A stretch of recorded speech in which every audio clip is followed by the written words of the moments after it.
Přivedl jsem si, řekněme, dámu. Vratký krok ve vlasech slámu. K ránu netuším, kopu sobě jámu.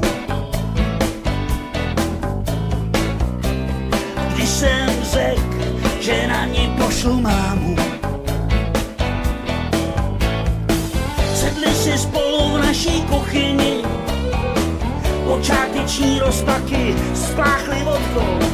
Takhle se chová snacha ke tchýni.